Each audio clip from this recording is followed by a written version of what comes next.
اللہ پاک ہماری قوم کو ہدایت عطا آمین۔ اور کیا کہہ سکتے ہیں اس قوم کو، اور کیا کہہ سکتے ہیں؟ اللہ ہماری قوم کو ہدایت عطا فرمائے۔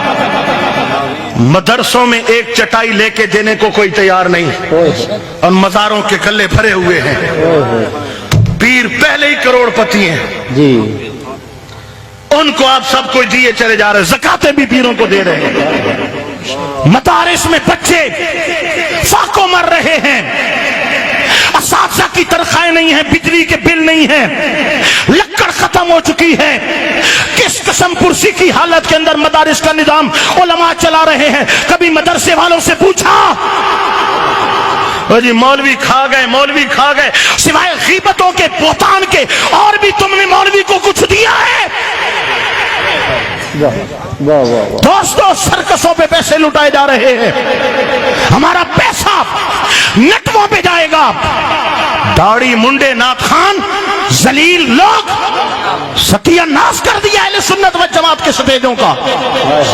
یہ سٹیج نہیں ہے، یہ ممبر موصول ہے۔ ستھن ہور چولا ہور سر تے امامہ، بھیڑ دا بوچھنا ملے او امامہ بنا کے دے، بھرجائی دا ملے او امامہ بنا کے دے، تازہ منہ تے بلیڈ پھروا کے آیا کھلے وط اگو ہک شکو لکھو تا خسرا لگ دے، اتو نات بھی گانا دے طرح دے پڑھدا بھی ہے تاکہ مور لگ ونجے۔ نات خان نہیں آیا، خسرا آیا ہے۔ نات خان نہیں ہے، یہ نوٹ خور ہے، نوٹ خور۔ ان کا اور کوئی کام نہیں ہے سوائے مسلک کے نقصان کے۔ سٹیج ہمارے ہیں، عقیدہ رافضیوں کا بیان ہو رہا ہے۔ جاہل نعت خانوں نے ایسے اشعار پڑھے کہ قوم کو رافضی بنا کر کے رکھ دیا۔ آج صحابہ کرام کا نام آ جائے تو قوم کہتی ہے یہ کس کا نام لے رہے ہو؟ اور دوستان گرامی یہاں تک کس نے پہنچایا ہے؟ یہ انہی جاہل لوگوں نے پہنچایا ہے۔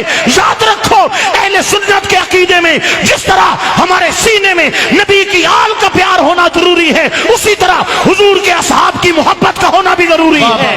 جو صحابہ کے در سے گیا اہل سنت سے گیا، جو آل نبی کے در سے گیا اہل سنت سے گیا، دونوں کا پیار اہل سنت کا شعار ہے۔ کیا بات، اہل سنت کا ہے بیڑا پار، اصحاب حضور نجم ہے اور ناؤ ہے عطرت رسول اللہ کی۔ یہ اعلی حضرت نے ہمیں پیغام دیا ہے۔